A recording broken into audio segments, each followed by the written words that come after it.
Здравствуйте, уважаемые гости Московской школы управления Сколково и завсегдатые, которые тоже здесь оказались. Всегда приятно видеть знакомые лица.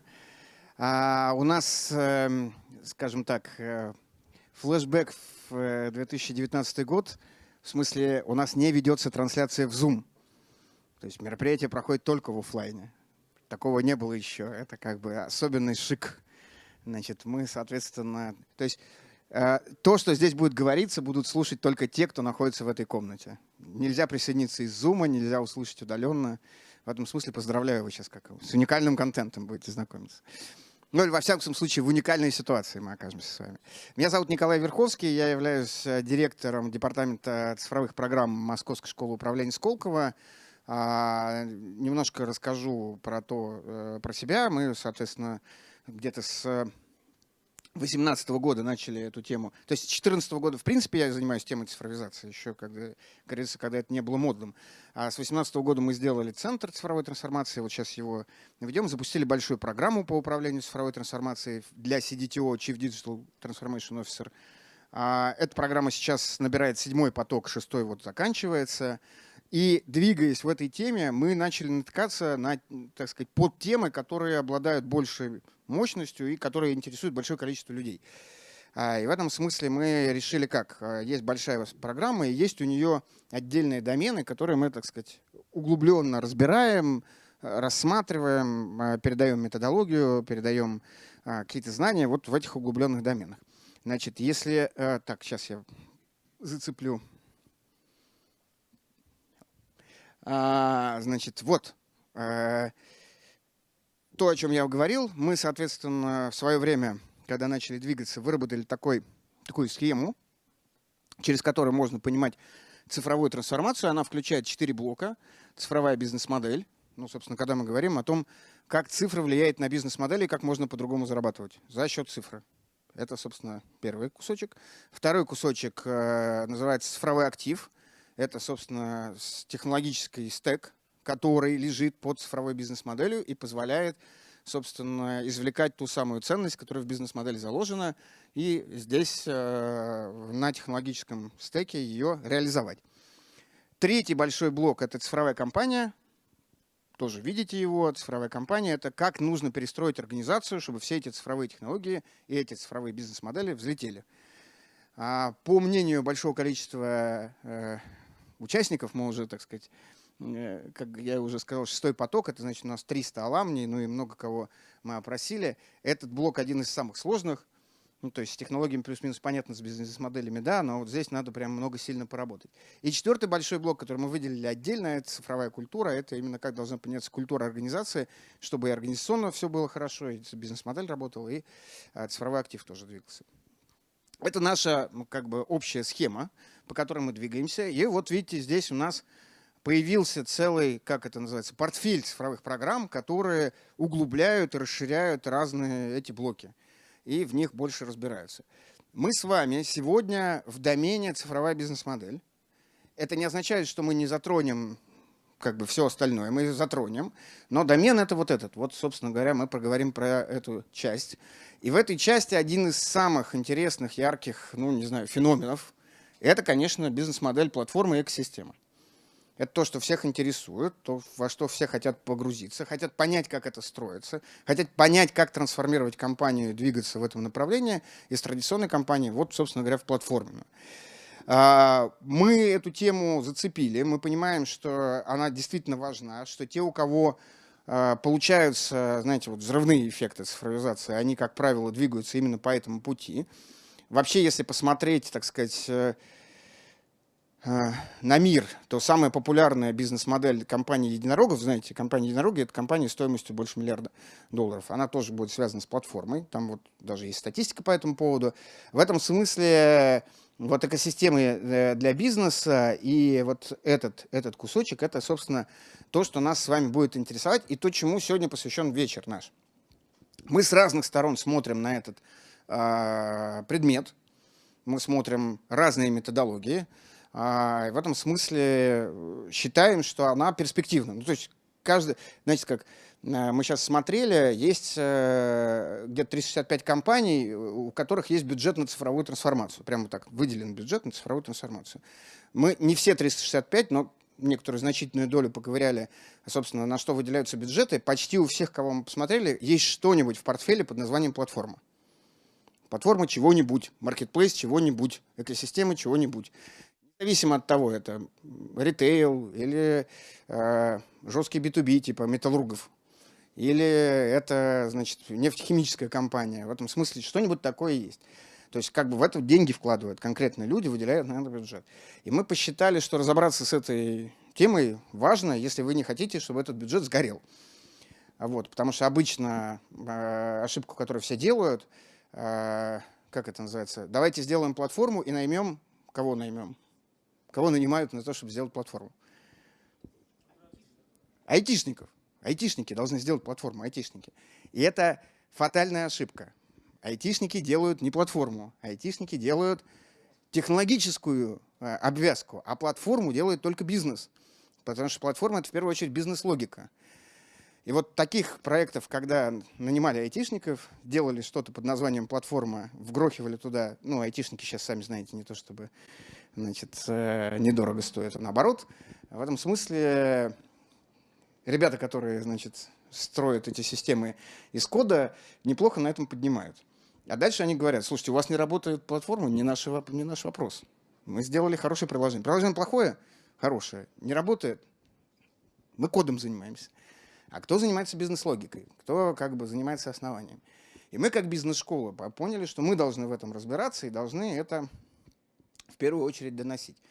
Вот. Сегодня мы познакомим вас.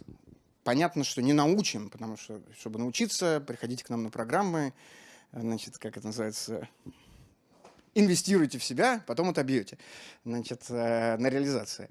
Но мы ознакомим вас с одной из развитых достаточно систем, как думать про бизнес-логику именно. Не как про код думать, а как думать про бизнес-логику. Собственно, про платформы и платформенные бизнес-модели. Мы здесь с нашими коллегами, соответственно, уже давно в этом направлении сотрудничаем. Они как раз на программе CDTO у нас выступали. Мы даже, так сказать, их включали в базовый цикл, включаем сейчас. Это коллеги, которые, собственно, занимаются аналитикой и созданием инструментов работы с платформами. Вот мы решили с ними познакомить. Главный спикер у нас Вальтер, вот он перед вами.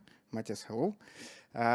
Значит, если что, у нас будет перевод, можно надеть наушники, кому нужны, если кому не нужны, значит, слушаем на английском, на английском. Ну и я хочу, значит, для интродакшена тоже передать слово нашим коллегам. Алексей. Да, коллеги, Николай, спасибо за такое прекрасное интро. Действительно, сегодня тема платформы очень актуальна, и она касается не только B2C бизнеса и B2B. Мы увидим все те тренды платформенные, которые появляются в B2C. Мы скоро будем все больше и больше наблюдать в B2B. И очень хорошее замечание, что фатальная ошибка доверять всю работу над платформой только IT-компаниям или разработчикам кода, потому что самой логикой, конечно, должен заниматься бизнес. И я сегодня рад в этой возможности встретиться с вами и представить своего друга и партнера Матиаса Вальтера из Германии, который является всемирно известным экспертом по созданию бизнес-моделей цифровых платформ. Он создатель методологии, которая использует сотни тысяч людей во всем мире, Платформенная. И сегодня мы расскажем о том, что такое платформенная экономика, какое влияние она оказывает на бизнес сегодня и что надо делать и знать современным компаниям для того, чтобы выиграть в этой конкурентной борьбе. Ну и пару слов скажу, что чем мы занимаемся. Мы являемся венчур-студией, то есть это компания, которая помогает традиционным компаниям создавать цифровой бизнес, строить цифровые платформы, такой новый формат коллаборации. И мы специализируемся на платформах. Вот. И надеюсь, если вам будет эта интересная тема, вы сможете пообщаться с нами после лекции, мы ответим на ваши вопросы. И, конечно же, поможем с вашими платформенными инициативами. Но обязательно вкладывайте, инвестируйте в себя, приходите на обучение на программы Skolkovo. Это действительно стоит того. Те люди, которые прошли это обучение, с которыми мы разговариваем после этого, они высоко оценивают и благодарят коллег за такую возможность. Поэтому я представляю Матиаса Вальтера. Пожалуйста, встречайте. Матиас, тебе слово.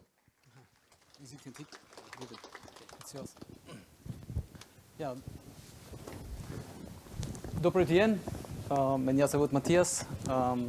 И спасибо that you join us today. Those three words are everything I know about Russian language. Spasibo that you joined our event here, even when tomorrow is this public holiday here in Russia. My journey was a bit longer. I come from Dresden, Germany, eastern part of Germany. So also 20 years ago I learned 4 years of Russian in school, but I forgot everything. But now it's a good way to refresh my mind, and I'm also very happy to be here, first time in Moscow, in Russia, to learn more about the culture, to see how the city developed and the country developed. And I have also a strong partner with Alexei, kind of drushba. And so I'm really, really happy to be here. And I also said because of Corona and also maybe with all of those political stuff happening at the moment, we said we build platforms, not walls. So I'm really, really happy to be here and join our learnings with you about platforms, digital transformation, and also corporate venture building. And those are also the three topics we will talk about today. We will start a bit about platform revolution. So what is happening out there, why platforms matter, what are platforms. So we go a little bit into the detail. We also talk about digital transformation, so what is happening in companies at the moment. So every company has its own digital transformation agenda, its own strategy, but what is happening, what is maybe missing. So we will talk about that. And then at the end, we will talk about corporate venture building. What is corporate venture building? How it's kind of a new topic inside of corporate innovation, but what is it exactly? And we will also talk about some examples from our work we do at Fast Track 1. Let's start with the first one, with platform revolution. Maybe you heard about that and you realized, so in the last 15 years, about half of all the Fortune 500 companies disappeared. So they've been there for a long time, 80 years, 100 years, whatever, but suddenly they kind of disappeared from the market, or their size kind of shrink, so they are not really in the Fortune 500 index anymore, so they really kind of disappeared. And also what is interesting is that the life expectancy, the span, decreased to 15 years. What does it mean? What does it mean? This means you have to innovate faster and faster. Nowadays, it's not only that the digital companies disrupt any industry, but you also need to innovate much, much faster. We come to that in a second, into the second part. What you also maybe witness when you read the news is about unicorns. It's not the toys I talk about. I talk about the startups with a valuation of $1 billion or more, of valuation. And as you can see, the number of unicorns in the last years skyrocketed and went to the roof. So we see more and more of those kind of startups with a high valuation. What does this mean? What does it mean? This means that a lot of money of investors goes into those kind of businesses they strongly believe in. They don't put the money into traditional businesses. They put the money, and huge amount of money, not angel investments of $100,000 or whatever. They put in billions into startups where they believe they will shape the industries tomorrow. And this is exactly what you can read. So this is a big trend. So the investors also see we cannot put our money into traditional business. We have to invest it into a new kind of businesses.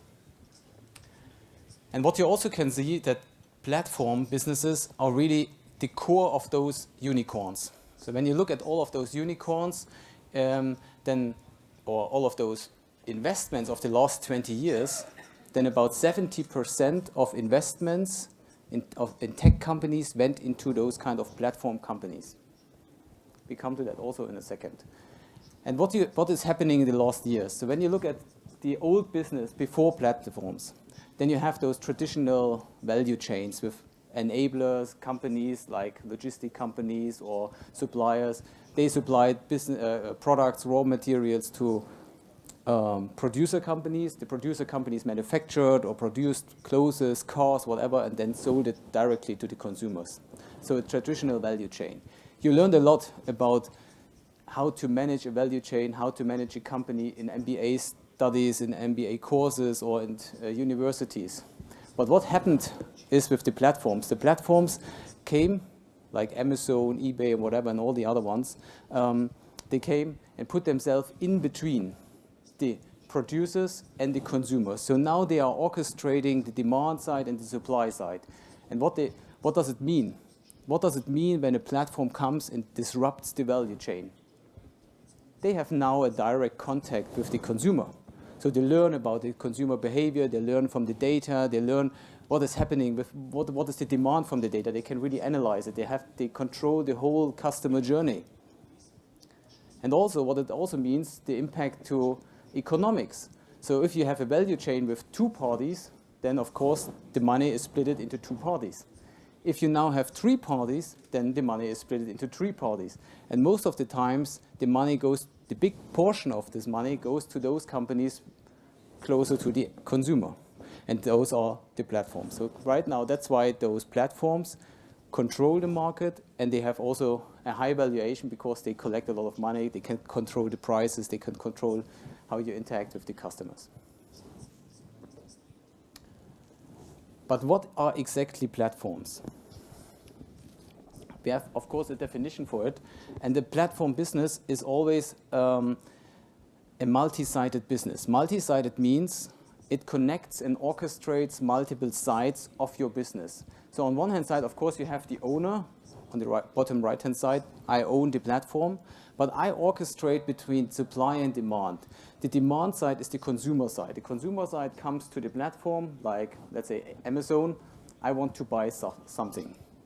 On the other side, you have the producer side. And the producer side is the supply side. So it's the producers of goods, services, whatever. They come to the platform, try to sell it. And you connect them. But also you have another side, which is the partner side, additional third-party service providers like payment services, logistics, or whatever. You can also connect to your platform easily. And then you start to orchestrate the whole business via your platform. So you just manage and orchestrate the connection, the interaction, and the relationship. It's not that you are producing any stuff anymore. It's just that you orchestrate. And this is what it makes so interesting also for investors, because you don't need to invest in a lot of assets, heavy assets, physical assets. You don't need to invest into a hotel or into a manufacturing thing. You just need to invest into relationship building. And this is done much easier and much faster in nowadays with the digital world. There was also a famous tweet by the founder of Twitter. They said, Sheraton plans to open up about 200,000 new rooms over the next 2 years. We can do this in 1 week. And this exactly symbols that. You just try to win new producers. They can open up an account on your platform, can sell their stuff, and then it's much easier to know instead of investing into heavy assets. So what does it also mean? The type of business you are doing is changing. So you need to take care of other things. You need to, how can I onboard the consumers? How can I onboard the producers? How can I matchmake? How can I make the matchmaking very easy between them so they can really find each other? How can I make this transaction between them also very stable, secure, reliable, and so on? You also need to manage the whole relationship. And this is another type of business, another type of mindset you bring to the table when you talk about platforms. But the terminology of platform is also often used also for other things, like product platform. So especially in Germany, where I come from, you know about Volkswagen. They have also invented this term of modularer Querbaukasten, which means you have different modules and you can just build a car based on different modules. You just reassemble it. It makes production very efficient, but they call it a production platform. Just reuse some components. But this is not what we talk about today. We talk about the business model of multiple sides. You orchestrate, you bring this different supply and support together. And there are different types of platforms. Of course, you heard about marketplaces where they aggregate supply and demand, like in eBay, Amazon, and so on. They just aggregate. This is on the bottom left-hand side, where you aggregate its specific demand. This is also what we see in the business-to-business world. So the blue boxes are B2B examples, like XOM Materials. We talk about this in a second, or Prisma. XOM Materials, it's a marketplace for steel metal products. So really physical stuff. People can order steel products or suppliers, producers of them, they can sell them. Another type of is about sharing, the sharing economy. This is also a kind of platform where you share the asset with other ones. So for example, you own a flat, like Airbnb, you own a flat, but maybe you go away for vacation for 2 weeks and you want to earn some money with your flat in those 2 weeks. Maybe you can give it away, other ones can use your flat. Easy thing, you share the flat with someone else. The same thing you can also do in business, like Fabricado or 3Your Mind. 3Your Mind is a platform about 3D printing. So for example, you own a 3D printer, but you don't use it all the time. The utilization of this asset is very low. So you can say, okay, I share this asset via a platform, and so other ones can use it too. So you can kind of regain some money. The amortization is much, much faster compared to before. Also the same is what we see with Fabricado, where you can share whole machines, whole production machines with other ones. So you open up your facilities, you open up your assets to other ones. And now start thinking, if you have those kind of machines underutilized, then think a step ahead. Others will have the same problem. And now this is the starting point where you can think about, okay, if I have this inefficiency in my production, others have also these inefficiencies. Why not creating a platform where everybody can get rid of the inefficiency and share machines with other ones? And this is the thinking of platform. If you have an inefficiency in your business, then this is a great source of creating a platform. It's not always working, but it's identification of inefficiencies is a really, really important starting point for thinking about platforms. Also, Airbnb was about inefficiencies. So an example, some years ago I traveled holidays to Cuba. But how to stay in Cuba? Of course, you can go to the big hotel chains, but you can also stay at the homes of the people there, on the citizens. But how do we get in contact? It was 20 years ago. You went to forums, you found those called Casa Particulares, so those homeowners. You write them an email, say, I want to stay there and there. They wrote you back, okay, you can stay or you cannot stay. It was a lot of hassle. You needed to write a lot of emails back and forth, until you have found a lot of stays where you could stay. And nowadays, what you can do, you just go to Airbnb and say, okay, I want to stay there. You see the options, you can book easily. So this inefficiency some years ago about booking and searching and whatever was removed by Airbnb.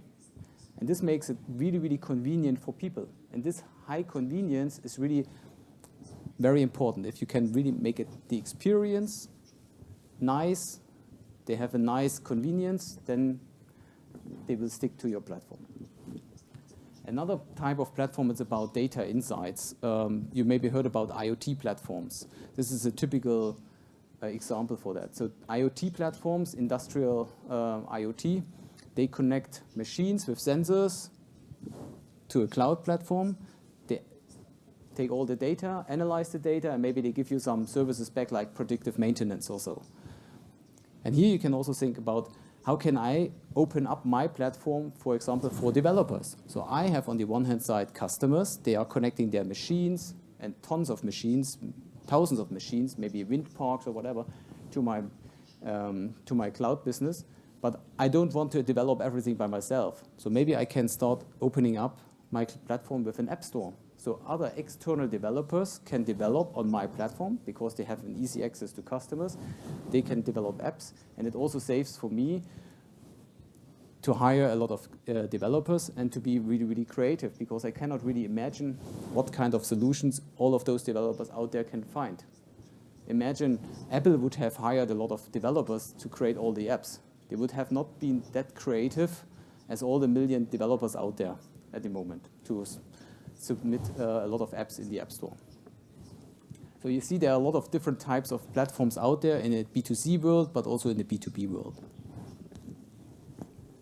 But what makes platforms so strong? What do you think?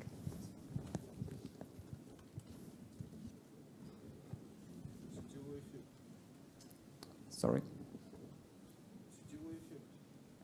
Okay. Yeah, the network effects, exactly. So the network behind, we talked about relationship, you build the relationship. This is exactly what the platform makes so strong. But what are network effects?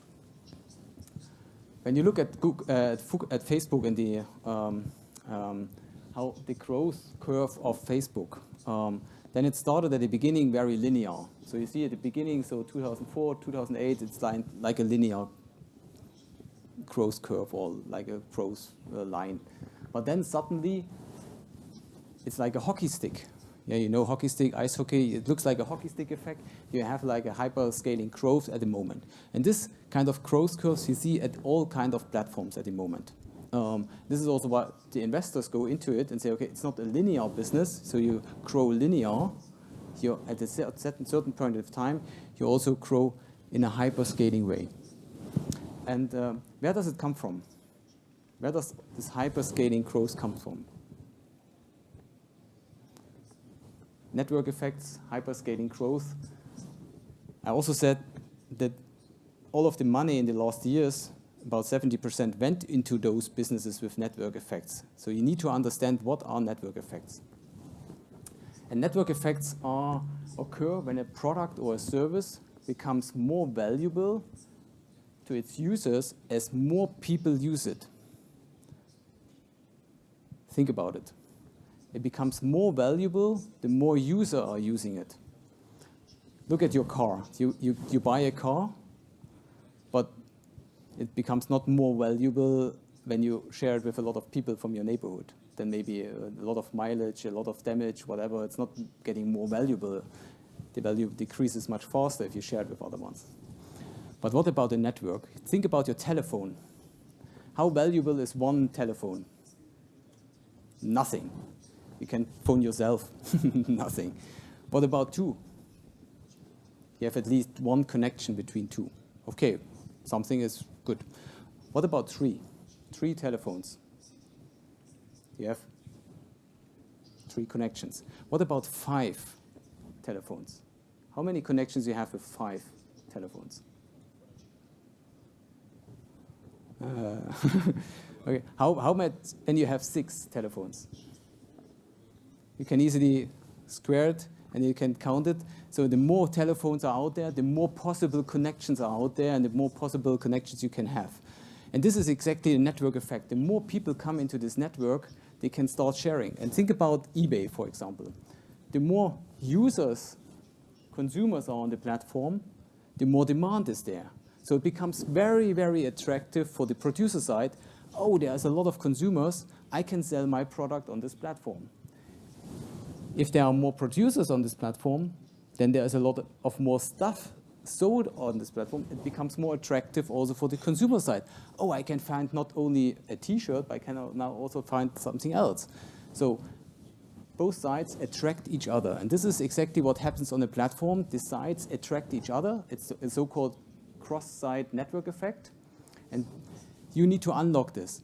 And what you have seen with the Facebook growth curve, at a certain point, when you reach a certain point of critical mass in your network, in your market, then this hockey stick kicks in. And this is the critical point. Critical point is about 10% of the market share. If you have 10% of the market share, then this growth curve happens because everybody will be attracted kind of automatically to your platform. So you need to reach this fast, and the faster the better, and then hockey stick will kick in. What does it also mean when you attract a lot of users is this type of winner-takes-all dynamic. And winner-takes-all dynamic is what you maybe have witnessed with social networks. I don't know about the Russian market and social networks here, but in Germany we had also multiple social networks. But suddenly Facebook came and everybody went to Facebook, and all the other ones in Germany crashed because the pure amount of people. I wanted to connect also to my friends in Russia and to somewhere else, but they were not on our social media platform in Germany, so I went over to Facebook. And now everybody's on Facebook, or almost everybody's on Facebook. And the same is happening also with the business stuff, with LinkedIn or whatever. You had also some other business social networks. Maybe here in Russia we had it too in Germany. Maybe you heard about Sing. We had it in Germany, but nobody is anymore on Sing. Everybody's now on LinkedIn. One left. But you see, this is this type of winner-takes-all market. If you become much, much stronger in the market, you attract more and more users, then you build a kind of a momentum. This is this flywheel effect. The people come to your platform, stay on your platform, and there's no reason to go to another platform anymore. And this is this convenience. So, and this is this winner-takes-all thing, and this is kind of a monopoly, a kind of a new monopoly you can create in a market. The monopoly is not created by your product, it's created by the relationships in the network. Also what you see is that those kind of platforms are now taking the market share at a very, very fast speed. So when you look at how much time it took to those companies to get to a valuation of 1 billion, then Uber, with 4.5 years, seems very, very slow. We see other ones like Jet or WeWork, Oscar, Airbnb. With 2 years, sometimes below 2 years, they get a valuation of 1 billion. Think about your business. How long it would take your business to become a unicorn? Maybe it is already, maybe, but it took them maybe some more years than 2 years or 3 years. And those business models, those platform business models, in our point of view, also represent a new kind of inflection point of business models. So when you take a step back and look at all those bigger inflection points in our history, so we had kind of an industrialization 100 years, 150 years ago of mass market production. People invented the mass production so they could produce a product at a very cheap price. So a lot of products, the same product, mass production, you can decrease the price of production for a single piece of product very small. So you can produce it, you can push it to the market and people buy it. Later on, we also saw the rise of the service economy. So you maybe had the service packaged together with a product. So people also subscribed to a service, and you all can create a new type of business mainly based on services. With the digital economy, we have seen the rise of the platforms. So platforms are out there for 15 years. So Amazon, eBay, and so on, they were born 15 years ago, not 5 or 3 years ago. But now we see really a spike in this curve for platforms, and they are really shaping the digital economy. But we also see now a new inflection point coming up, which we call super platforms, super apps, or market networks. There are different types of names out there. We call them super platforms, super apps, and they also aggregate other platforms under their roof. So it's a platform for platforms. And this is especially what happens in China at the moment. In China with Alibaba and Co, WeChat, they have all of those services bundled. You chat, you can buy everything. So they collect a lot of data about the users, but they also bundle a lot of services, a lot of products under one roof. And this is a kind of thinking we see. There's also the ecosystem thinking. You need to think about not anymore about your industry, but about future ecosystems. An example, let's talk about travel. How many apps on your iPhone or on your phone you have for travel? 7, 8, 9, 10. Yeah, for the taxi, for the hotel, for the air, whatever. Yeah. So, and then now you think about how can is this convenient? No, it's not really convenient. You have multiple apps. But how would it look like if you can combine all of those apps into one app? And this is the trend, what we see at the moment. The people think about those ecosystems, the ecosystem about travel. And travel is not only about the flight or the drive with a taxi or whatever. It's all together. It starts with the planning of it, booking, organizing, but also socializing, entertainment, everything belongs to the travel. And how can you, as a company, create this kind of ecosystem? And the same thing is also happening in other ones. McKinsey is now predicting that in the next years, there will be about 12, 13 of those kind of ecosystems. Mobility, healthcare, and so on, also in B2B. So start thinking about those ecosystems when you start your digital transformation, and try to understand how in this ecosystem also a platform could have a place.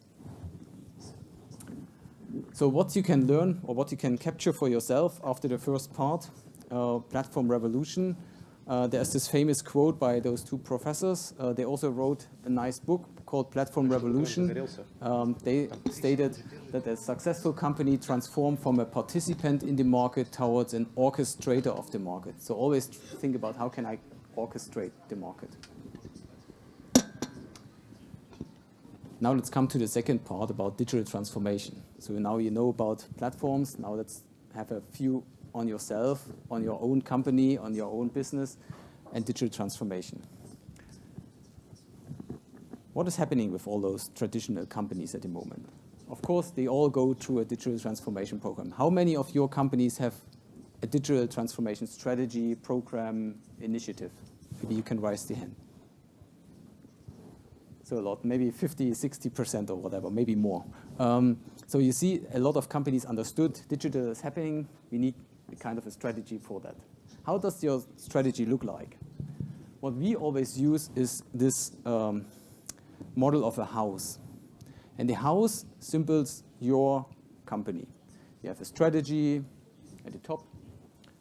On the left-hand side is the customer. How you connect to the customer is about the customer experience, maybe your service or whatever.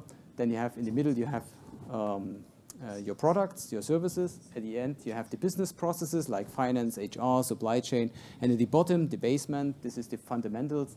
This is about the capabilities. It's about your people, resources, and so on. And what has happened, or when you now look at your digital transformation strategy and what was successful and what happened in the last years, when we look at all those companies, it looks like this. A lot of digital transformation strategies and programs focused on the customer experience. They created a shop. We need an app. We need a new website. We need a chat or whatever. So how do we get in contact with our customers? They digitalized it in a perfect way. Or they said, okay, also our products maybe we need to digitalize. So they took the traditional product they have, their core product, and maybe they added a kind of a digital service to it. Now you can book it, you can book something here, whatever. So they kind of tried to digitalize the product they have. They also went into the business process and they say, okay, we now need to automate our processes. Now let's bring in an ERP system or a product lifecycle management system or whatever. So you install a lot of systems to automate your business processes. And you also maybe invested into trainings.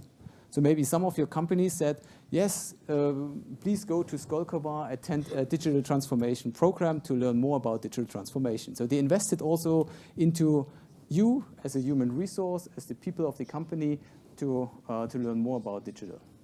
But what most of them are missing is creating new businesses, new types of businesses. How many of your digital programs are also focusing on creating really new businesses, not the core business, but really new ones? Maybe you can raise the hand. Yeah, it's a bit less. So it's about maybe 10%, 15%. So it's less compared to the 50% of having a digital strategy. Maybe it's not representative here, but let's take it as given. So the question you are thinking maybe is, shall I transform my business into a platform business? So you learned about platforms and how powerful are platforms, but you also look at your traditional business and you say, my traditional business is very profitable at the moment. Of course, maybe it will be disrupted in the next years, but shall I transform my business into a platform business? Is this what you're thinking at the moment? Yeah. But this is wrong. this is the wrong question. This is the wrong question. Why is this the wrong question? Because you should not transform a running and successful business into a platform business. You should create something additionally. And this is the key to success. And let's look at some business models, different types of business models, and what kind of valuation they receive. So you see at the bottom you have kind of maybe a physical business model, a physical product you develop, like cars or whatever, and you have a valuation at the moment of 0.5 or very low. So they say, okay, also when I look at Volkswagen, when I look at BMW or whatever, all those strong companies from Germany, the valuation decreases at the moment. When I look at the stock market, the valuation decreases. And the return on investment is maybe 1 digit, 7% or something like that. When you look at other business models like digital products, like intellectual, so you see software or you see biotech, this is more like intellectual property, intellectual business you create, then the valuation is much, much higher. Also the return on investment is much higher because when you create a software, it's easy to copy. You can copy, and sell it easier instead of a car. So, and when you look now at the digital platform businesses, then you see, of course, they have a much, much higher valuation and a higher return on investment.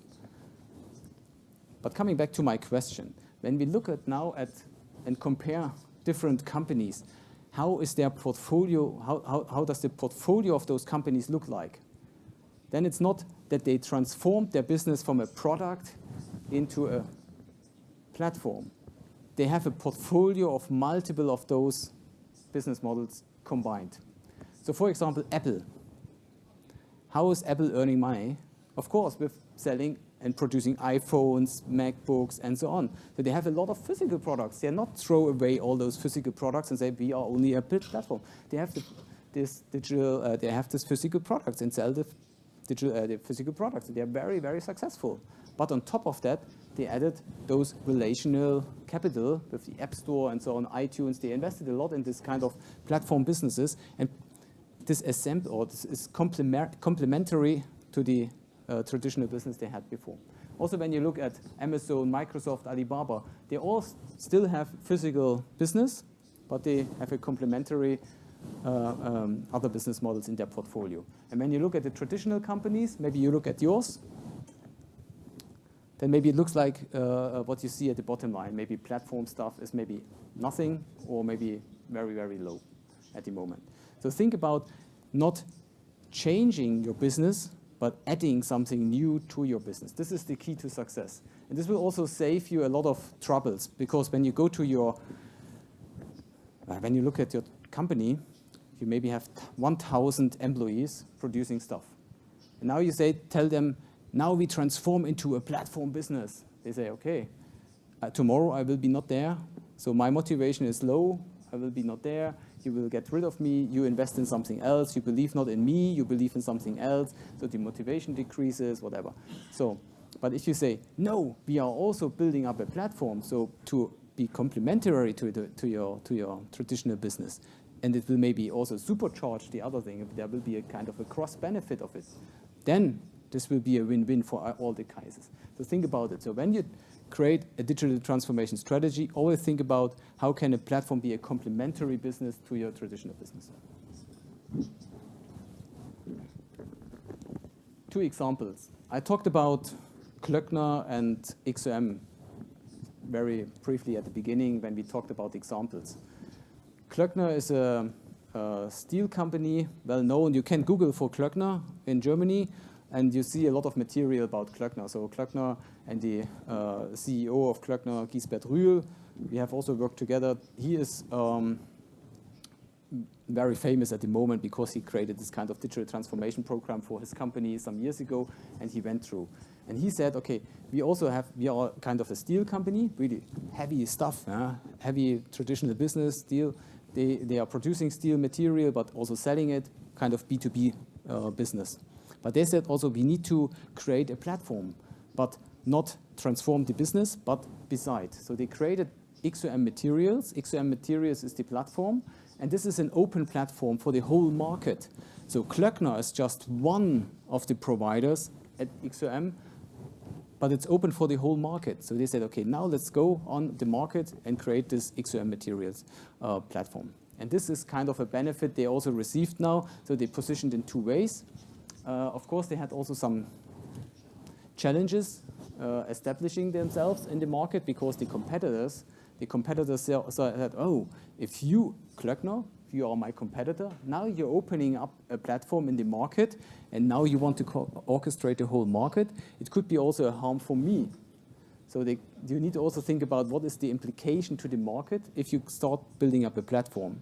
So for example, what they have done, they realized it, and they started to create and form an alliance. So they said, okay, now we are opening up the platform. It's not just opening up to everybody to join, but also to be a partner of the platform, to give away shares of the platform. So that they also say, okay, the market is not that big. There are only a few players out there. So why not invite those players to have this joint platform? And what they also did is they learned about platform economics. What does platform economics and orchestration means? They also learned it's not just about orchestrating between supply and demand in an open market, but also I can use the same mechanics for myself. So they learned about how can I use kind of digital tools for, you have a request as a customer and you want to get a kind of a specialized, a customized product. You can do this, you can order this throughout our platform. And so they use the platform also to automate or to make the inner processes more efficient. And this is what you see on the left-hand side. So they created also from this platform thinking, Klöckner Eye. And Klöckner Eye, it's their own platform. Their own platform they use for their own customers. So of course you have sometimes very special relationship with customers. They not buy over an open platform, an open marketplace. They buy directly from you, but you can use the same mechanics to make your inner processes more efficient. So you see the application of a platform is orchestrating a market like a marketplace, but also you can use it to improve the efficiencies of your inner processes. Another example is Volkswagen.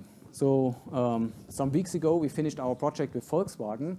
And Volkswagen, you know about Volkswagen, they also said in next years, we have some huge challenges with e-cars, so the electronic change from fossil to energy, but also the way people consume mobility is different in the future.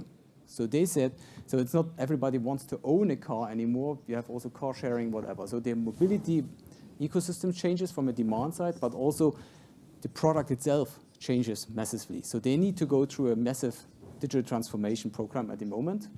And they said also, we need to improve our efficiency, how we produce our cars by 30%. By 30%. It's massive when you look at the Volkswagen Group. And so they said, okay, we want to have 3 platforms in place. So their platform strategy is about 3 platforms. One is called PLM, Product Lifecycle Management. It's all about how to develop a car, a kind of R&D thing, so creating new cars and so on. The second part is about the DPP, it's a digital production platform. I come to this in a second. And the third one is like SAP, ERP system. You can make the processes more efficient. Remember the house I showed you? The house, it's exactly like this. So the PLM, new product stuff, DPP about production, and SAP, ERP stuff more for the business processes. And for the DPP, they said, okay, we want to have the DPP, and they have formed an alliance with Siemens and AWS, and they want to implement this DPP, this digital production platform, to connect all brands, like Audi, Volkswagen, of course, but also Porsche, Skoda, and so on, to this, and all the plants to this platform, to share data, to make all the processes more efficient. And they said also, this is not just enough. It's not enough only thinking about myself. But if I can create this platform and make my processes more efficient for myself, why not giving others the same chance? So thinking about, like, this is the AWS, the Amazon model. If I can use it for myself, make a business out of for others. So they also created the industrial cloud, or they are starting creating this industrial cloud, to open up the digital production platform also for other companies to use it, like services. So if I use predictive maintenance for myself, why not selling predictive maintenance services also for other ones? So it's like the AWS model. So it's a really strong vision they have in mind. They started about 2 years ago. We supported them now some weeks ago to reshape the platform strategy a bit. But it's a huge strategy, a huge vision at the moment.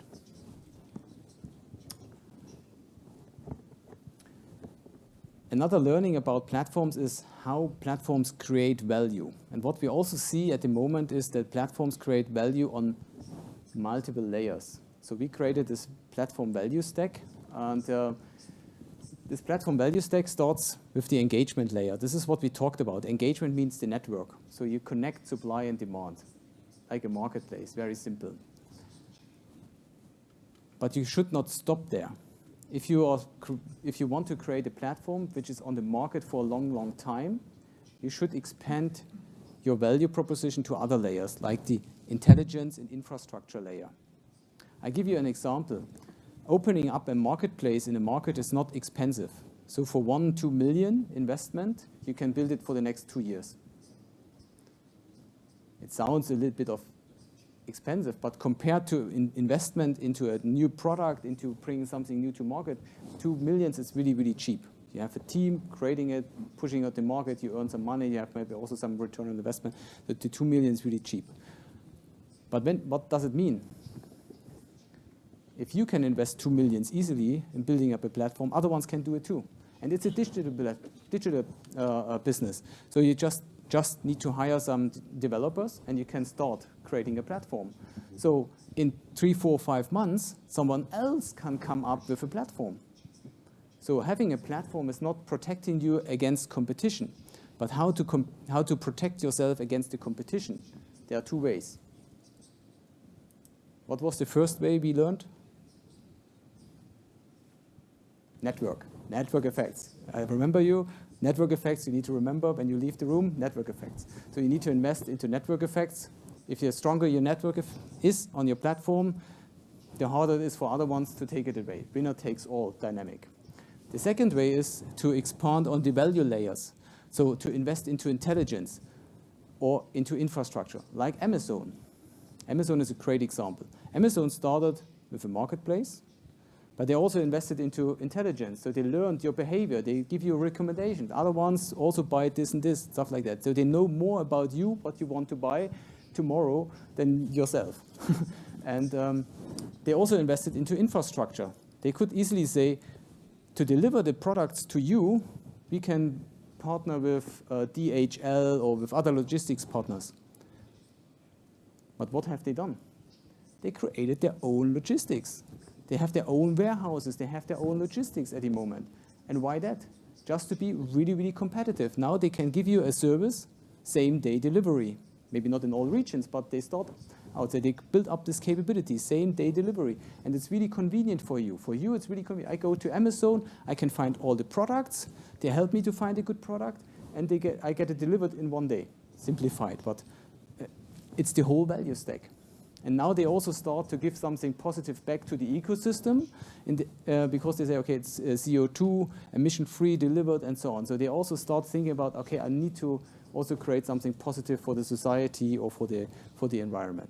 So remember this value stack, and you can always think about, if I want to build a platform, it should deliver value on all 4 layers.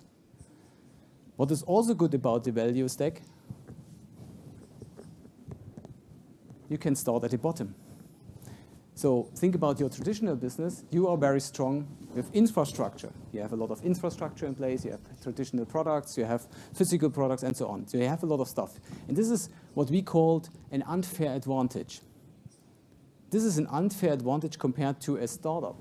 When you think about a startup has nothing, has no resources, just has an idea, has just a good understanding about the market. Maybe they do some coding, some development, but they are missing some key resources. This is what you have. This is the infrastructure you have. This is a key advantage. And each startup would be happy to have it. But you have it. Now let's take this advantage and build up the stack from bottom to top and start with building services on top, but also building up a platform. So you can also, good news, you can also start bottom to top. Let's go about and talk about in the third part about corporate venture building. So what we see at the moment when you talk about digital transformation, that also a lot of companies are investing into kind of digital innovation initiatives like accelerators or incubators. How many of your companies have an accelerator or incubator or participate in accelerators, incubators? Some of them, yeah. So as we see, this is a study from Boston Consulting Group some years ago, but it shows that each kind of industry has their own accelerators, incubators. But what is the reality? So this kind of accelerators and incubators, what we see very, very often is that those programs have a limited output. So they create a lot of nice ideas. They maybe also validate those ideas. So it's not a problem to have ideas. Your colleagues, your employees, they have thousands of ideas what to do. They also validate them. So they test, maybe to create a prototype. But the reality is, it's not really go into the next step and really become a really profitable business, a really high growth business. The reality is really kind of zero return on investment. That's why accelerators, incubators are also called like innovation theater. It looks really, really nice. You can play and you can invite people to nice places. It's nice. We can do some lot of sticky notes, put them on the walls, on canvases, whatever. It looks really nice. You can also have some nice prototypes. But at the end, the return on investment is almost zero or below. You invest a lot of stuff, millions, but what is really the return? 1% or zero. It's really, really low. What is then the result out of that? The result is that you say, okay, I have an incubator, an accelerator program, but it's not really providing return on investment. So I do an acquisition. So we need to do something. Your company is kind of, they feel the pressure to do something. And when you feel the pressure to do something, and you say, we now need to buy a startup. So you go to the market, do some market screening, some startup scouting, you find a good startup, and then the startup says, I know you want to buy me, you have a lot of pressure, you have a lot of money, please give me the money.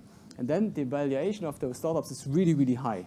So with what we see at the moment, and those are some numbers, you see, companies are willing to pay a high amount of money just to buy a startup because they feel the urgency to do something. They feel, yeah. So they want to do something. But we also said at the beginning, some minutes ago, we believe that corporates have the assets to beat the startups at their own game.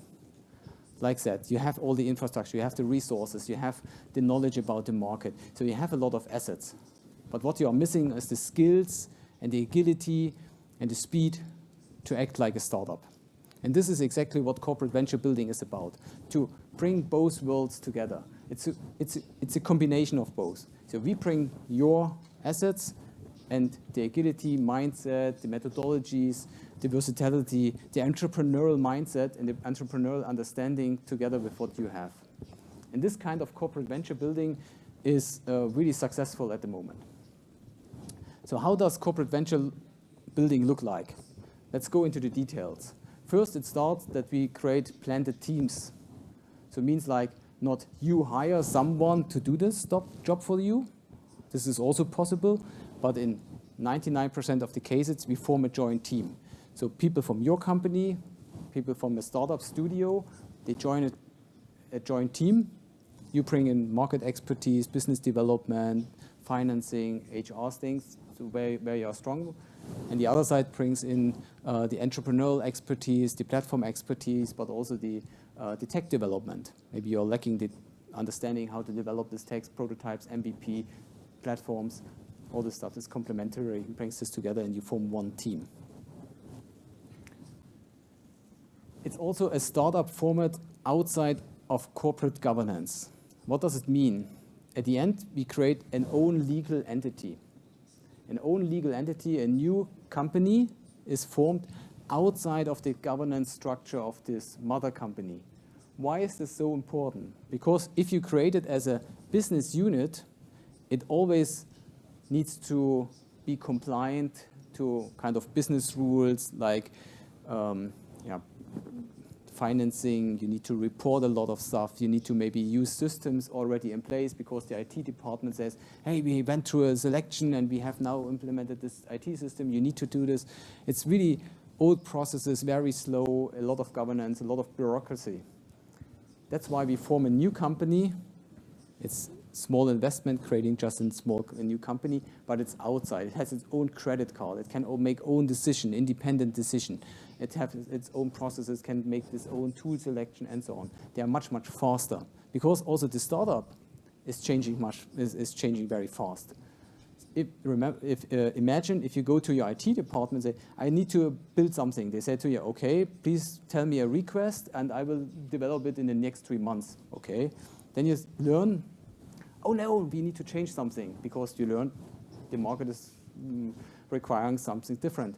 They said, yeah, please do a change request. We can, in 3 months, deliver it to you. And so on, and so on. So it's very, very slow. So you need your own set of environment where you can grow, protected as a startup. And the third part is really that we leverage those corporate assets. So what we always do is we scan from an entrepreneurial perspective what you have. So when I ask you what kind of assets you have, you can tell me market access, brand, product knowledge, market knowledge, and so on. But very often you have other assets you don't really see. And here the entrepreneurial mindset comes in. The entrepreneur sees something different. They see, okay, this is something you have maybe in the corner. You have something developed. This could be something of value. So we take this. Of course, also the obvious ones, but we come in with an entrepreneurial mindset. The entrepreneurs, they always want to make money out of something. So they see something different compared to you. And this is what is really, really important when you create those, or when you do this corporate venture building. Let the entrepreneurs check your company, what do you have, be open to that, and they bring this to this joint startup and they can leverage it. There are also multiple ways of how to collaborate between a corporate and a venture studio. On the upper left-hand side, you see that the corporate says, okay, here's money, please do the job for me, like an agency. So they say, okay, I give you the task to invent something new. Here's the market. Your task is to find a model, validate the model, build a prototype, and come back in 2 years and show me if it could be successful or not. The third one is at the bottom left-hand side. Very often we see also a corporate hires an IT company, an IT agency, and say they can develop something for me, and now they want to hire a venture studio to supervise everything. So the corporate says, okay, I know what to do. I have an IT department, but something is missing, so I need someone who is coordinating and supervising the efforts. But this is also very complicated at the end because you have 3 parties to align, and it's a lot of effort just to coordinate 3 parties. So it's not it's a model that could work, but it creates a lot of bureaucracy. Another one is like the bottom right-hand side, where the venture advisory. So the corporate said, I can do everything by myself. I have a great team, whatever. I just need someone who can check in on a regular basis and give us some advice, like consulting. I hire you as consultants. But this, at the end, will also not work. Why will this not work? Because there's a missing joint incentivation. What is the bad thing about consultants? Consultants are great. Consultants are very structured. They can do a lot of great things. But what is not so good about consultants? Sorry? Yeah. I can't understand. But the bad. Of responsibility. Yes, exactly. So they are not responsible for the outcome because they have no joint incentivation. And what is their incentivation? It's time-based. You pay them per day. They have a day rate. So what is their motivation? More days. More days, exactly. So they say, I want to extend the project. I want to make it bigger, or I want to sell a colleague, another colleague, and another colleague, so more consultants. So this is their business model. But as we learned at the beginning, time flies. So you need to be fast. So you need to find people working together with you with a joint motivation. And if you bring in entrepreneurs, they want to have shares. And this is the joint motivation. So you, the venture studio and yourself, you create together this company, both have shares, equity in this company, and this is the same motivation. They are both sitting in the same boat and rowing in the same direction as fast as possible. And not like a consultant. A consultant is standing at the sideline telling you, you need to row faster, you need to do this, but you are alone in the boat. Now you both are sitting together in the boat and rowing in the same direction. So this model, this co-creation model, is the best way what we have seen at the moment, where both companies join forces, bring their advantages to the table, having both shares in the joint ventures. How are the shares distributed? Good question. Most of the time, the corporate owns the majority of the shares, of the equity. Of course, it brings also in the financing. Sometimes we have also a founder. We need to find a founder for this who has also the willingness to drive this thing forward, maybe an ex-CEO of the company or someone else. Is also having some kind of shares, and the venture studio has about 20%, 30% of this of the equity. So we have done this multiple times. So platform strategy, but also venture building with a lot of companies in Europe. And here are some cases. So for example, we have built up a platform, Sendfood. Sendfood is a platform where we connect food startups with the retail industry. So the retail industry in Germany is very, so you have Rewe, Edeka, and what are the bigger brands. I don't know here in Russia, but you have the bigger brands owning those supermarkets. But each supermarket is owned by an owner, and they can make their own decisions what comes into the market, what kind of products. Do I need Coca-Cola or not? I don't know.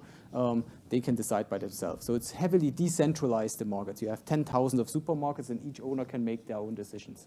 But what they are interested is in new innovative foods, like drinks or whatever, other things, cereals or whatever. On the other side, you have the new food startups. They created some nice innovative food. But for them, it's a trouble to reach out to all of those 10,000 of supermarkets to get access to them and to convince them. So we created Sendfood, who connect them both. So you have on one side a marketplace. They can find each other. They can sell their products. They can order some test samples and so on. And we, as a platform, help them to matchmake, but also we can do the logistics of sampling, of logistics. We import the stuff from other countries, help them to find the right demand in the German market. And this is going through the roof at the moment. Another one, what we do is with Provinzial. Provinzial is a bigger insurance company in Germany, traditional insurance company. But what we do at the moment is we are building a platform for the retail industry. So we said, you as a homeowner, you own a house, you want to increase the value of your house. Sometimes you need to repair some stuff because it's broken, but sometimes you want to invest into something new, like a pool or a terrace or whatever, or you want to make it more greener. So you want to invest into solar panels, into photovoltaic, green energy and whatever. So you have different kind of things you want to do, but at the end you want to increase the value of your house. And over our platform you can find all of those things. You can manage your house, so you have a house cockpit where you can manage the investments of your house, like budget, like the projects you have in mind, and you can find the right supply. So like a repair service, but also photovoltaic and so on. So it helps you to connect those sides. And you see, it's a completely different business. It's not insurance business at the core, it's retail. Of course, an insurance is also part of it, but it's a sub-product, not the main product.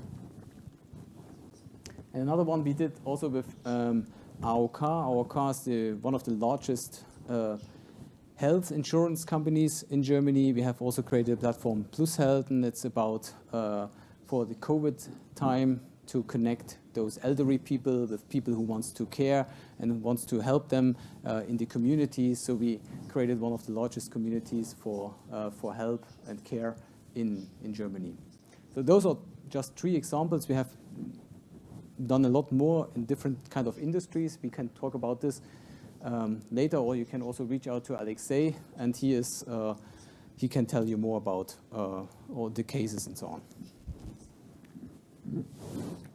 So there was also a nice study, and in studies from the Global Startup Studio Network in 2020, they said, okay, startups that launched from a venture studio, they have a much higher success rate of about 30%.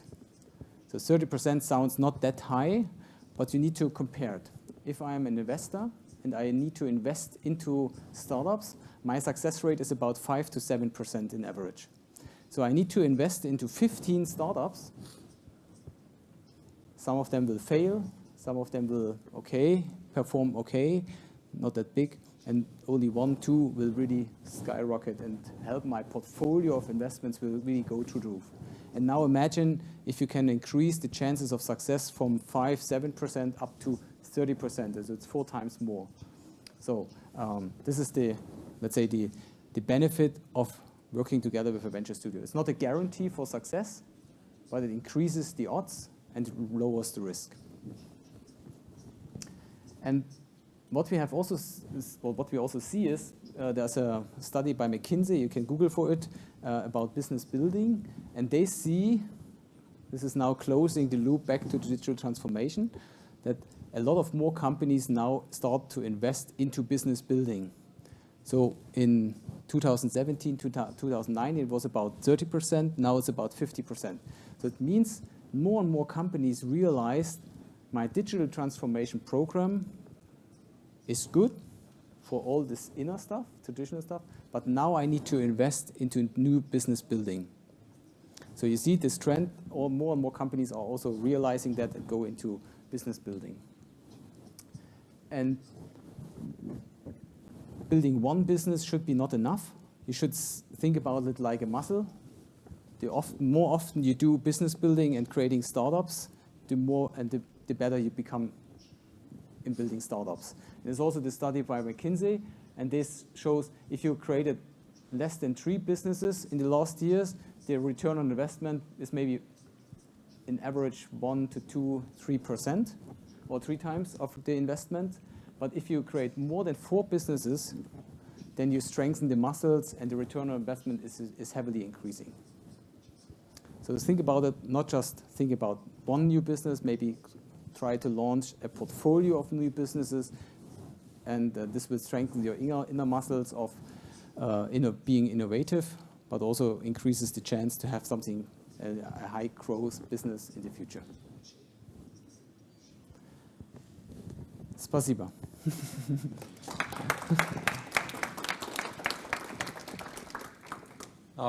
Коллеги, да, спасибо, Матиас, за выступление. Пожалуйста, у нас сейчас есть время на вопросы.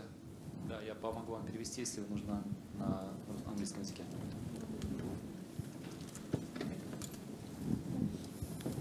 Вам помогут с микрофоном. Я вот здесь. Thank you very much. It was very interesting and exciting. Could you please share some real examples when the platform has failed, and what were the reasons? Can you hear me? Yeah. One example was about XOM, what you have seen before. So XOM started at the beginning, and then they realized, okay, we have a lot of subscribers. So a lot of people came, created an account, and tested it, but they only ordered one time. Only one, not multiple times, coming back and again, but only one time. And then they worked together with us, and we found out that the value proposition was not right. The people just started to test it and see, okay, this is a new platform, we test it, we want to understand it, so we order once, risk-free, let's test it and understand. But the value proposition was not really right. So they said, okay, just to have the marketplace is enough. But then they figured out, okay, in a B2B world, it's also important to look at the process costs. So the costs for making an order the procurement process, it's massive in B2B. Remember when you need to qualify a new supplier, right? They need to send you a lot of documents. They need to send you some examples. You need to certificates, whatever, just to onboard a new supplier, and then also to figure out how is the product and so on. It's a massive inefficiency. So this is what they realized. They understood. Okay, it's not just the marketplace to find each other, but also the process. So that's why they started to increase their investments in building this kind of automation for the whole procurement process, and then people came and said, okay, now this is more efficient. This is really easy. This is really convenient. Now I can stop. Yeah. Thank you for your presentation. I would like to bring a small provocation. Yeah? We didn't discuss anything negative about the platform business. Yeah? And sometimes when we are creating platform business, we are trying to reach network effect, yeah, through price discounts, through price decrease to attract new consumers. Yeah? And in the short run, platform business always disrupts the whole industry, the whole industry margin pool. Yeah, for example, Amazon. Yeah, what we are doing with like lower pricing, etc. Yeah, or another example also from your slides. While Unilever bought $1 billion $1 Shave Club, yeah, but did it not because it's a very successful and profitable business, but it's cheaper for them not to go to price war, yeah, and it's much cheaper to buy it. Maybe do you have any research how platform business bring or disrupt the total margin pool of our industry? And not all platform business reach break-even point. Yeah, example. So Uber or whatever. I think Uber just reached recently profitability, but after some years. And this is also what our research showed. We have also looked at some platforms, how long it takes for them to become profitable. And in average, it's about 5 years. So the first years, you need to really invest to position your platform and to create this network. But think about, it's not a linear business. It's really a hockey stick effect. And sometimes it takes a while to unlock this hockey stick effect, but also maybe there are some competition. You need to fight against the competition. You have those price wars, whatever. Another example is Flixbus. Have you heard about Flixbus? Is about a cheap way to go from one city to another city with a bus. So they are disrupting. In Germany, we had Flixbus and Postbus and other bus startups popping up, and they fight it against. So what their platform is about, I connect the consumers with buses, but the buses are not their own buses. The buses are coming from bus companies, kind of transport companies. You have thousands out there. And they also went into a price war, whatever they needed to. There was also some startup bought another startup and so on. So they went into a huge thing. But Flixbus at the end, after 5 years, they unlock the whole network effects and they become really profitable. So it takes also a while to position. It's the same competitive environment with other platforms, with other players, and it takes also a while.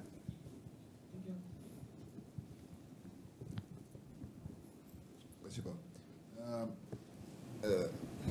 Just one question about this winner takes all effect.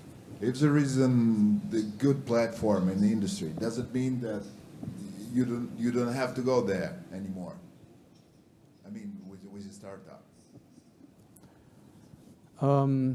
Of course, it's harder, and the competition is really on. So if you want to compete against Amazon or Alibaba also, it would be really, really hard. Also, they have now so much money, they can find you and they buy you.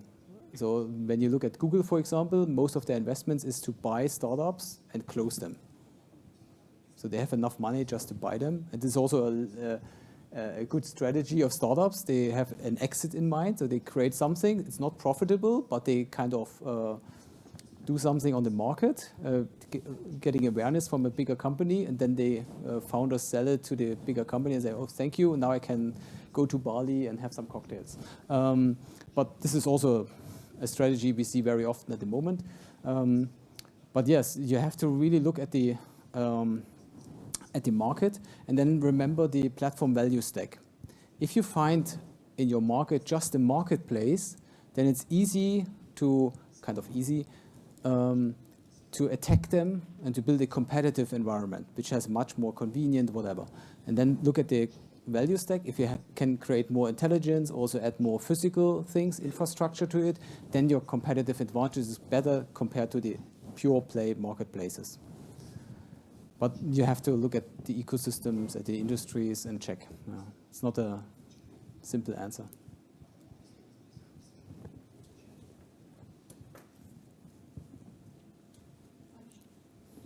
I have one more, if you don't mind.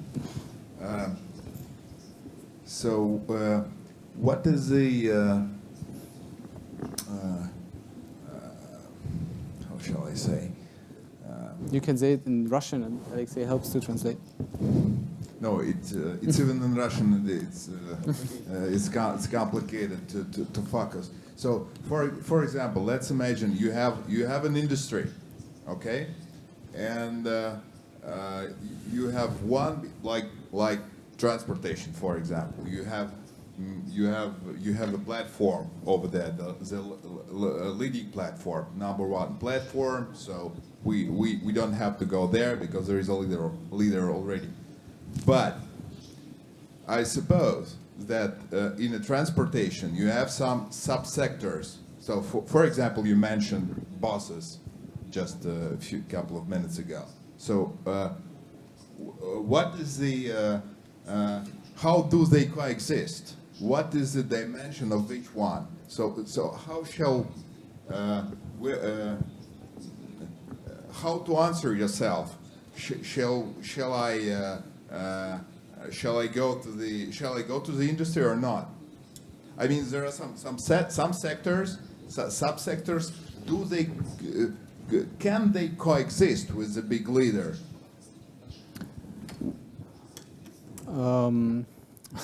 I hope I understood your question well.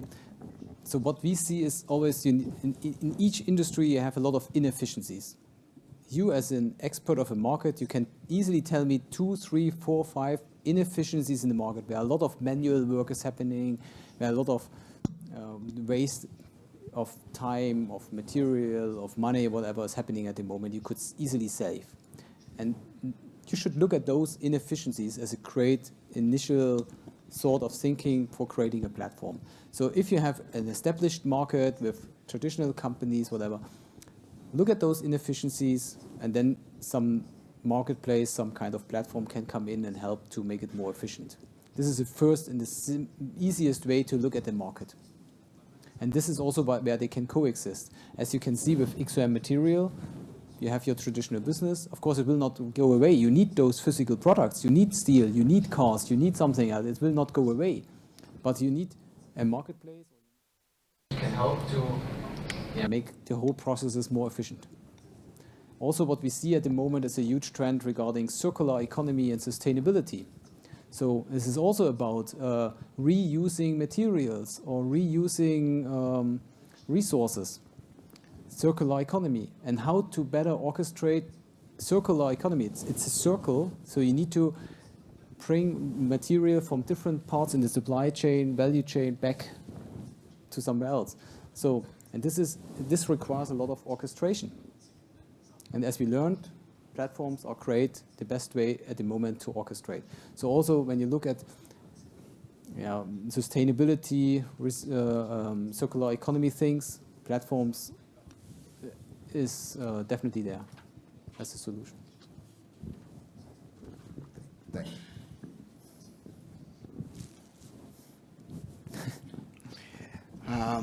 Так, уважаемые коллеги, если еще вопросы, можно, кстати, по-русски говорить. Да, главный вопрос. Презентацию пришлете? Презентация. Будет ли презентация? В обмен на e-mail. Значит, да, наверное, да. Да, мы перешлем презентацию, ее можно будет посмотреть, можно будет с ней поработать. Первое, я хочу поблагодарить докладчика. Наш офлайн часть, значит, это как бы важно, что спасибо, что приехали, и мы поговорили. И важная вещь, которую я хотел сказать, что действительно тренд, который вот мы сейчас обсуждали, который Матиас увидел, мы здесь видим тоже со своей стороны, все чаще появляется такая история, что платформы, вот, ну, не как единороги, которые появились в поле чистом, а многие компании используют платформенный подход для того, чтобы увеличить свою эффективность. Ну, то есть, типа, там, не знаю, возьмем компанию Евраз. Они что-то делают, как бы, например, со своей логистикой, используя платформенный подход, и тем самым получают... Северсталь делает маркетплейс в области кровли уже давно, на самом деле, и тоже там с логистикой. Или, например, Технониколь, известная компания, тоже всем. Они тоже в эту сторону идут. То есть, грубо, это уже скорее метод, чем вот прям как бы какой-то штука. То есть мы можем взять метод платформенности, накатить его на свою компанию и добыть там еще немножко эффективности, которую без этого метода было трудно добыть. Поэтому стоит присмотреться к этой истории и подумать ее на себя. Даже мы как бы... Мы как Skolkovo тоже в эту сторону смотрим и идем. И, в общем, как бы это было бы интересно посмотреть. Из литературы я хотел сказать, что следует почитать книжку «Машин платформа толпа», Machine Platform Crowd. Do you know this book? Platform Revolution? Platform Revolution. Революция платформы — это одна, and Machine Platform Crowd.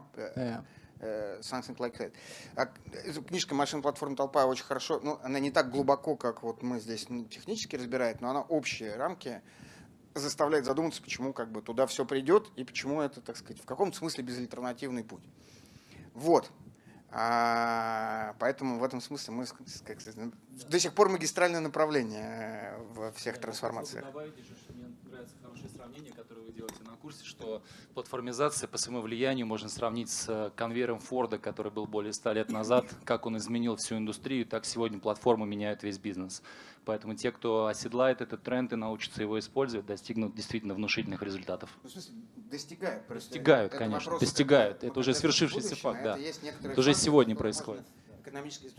Просто я почему-то Технониколь упоминаю, и там Евраз, а не там типа Яндекс или там Mail.ru, потому что это как бы типа все про цифровые бизнесы, а здесь вот она конкретика. Технониколь — это, в общем, кровля, казалось бы, где там традиционные до руды компании. Да, совсем до этой самой. Вот с Mail.ru все будет хорошо, мы надеемся. Мы всем желаем счастья вообще, как бы. Мы за мир. Давайте так. Вот, поэтому смотрите, что будет. Я хотел, наверное, есть еще один слайд, который у нас там дальше. Хотелось бы его вам показать. Да, это внутри презентации. Вот смотрите, значит, теперь мы бы хотели сказать, что где можно глубже узнать. Ну, куда без рекламы? Думаете, мы просто так, что ли, здесь всех собрали бесплатно? Значит, это как бы оплата вашего внимания. Значит, смотрите, программы, которые мы делаем в этой области, и с чем можно, где можно разобраться. Есть экосистема платформенная бизнес-модель, есть управление цифровой трансформацией, есть Product Management Executive программы цифровой трансформации, как сделать бизнес цифровым. Вот мы, собственно, запустили линейку программ, в которых вы можете в эту тему погрузиться глубже. Мы планируем с коллегами точно так же сделать программу вместе, с которой можно было бы вот не на уровне общих принципов, а прям конкретно освоить инструментарий, знакомиться с практическими инструментами, благо они у них есть, и с ними можно работать, ну вот часть из них здесь показали. А в этом смысле, как сказать, продолжим оснащать вас знанием для того, чтобы вы могли достигать лучших успехов в своих бизнесах. Спасибо, что были с нами этим вечером. Спасибо всем. Сейчас есть возможность пообщаться друг с другом и обсудить услышанное.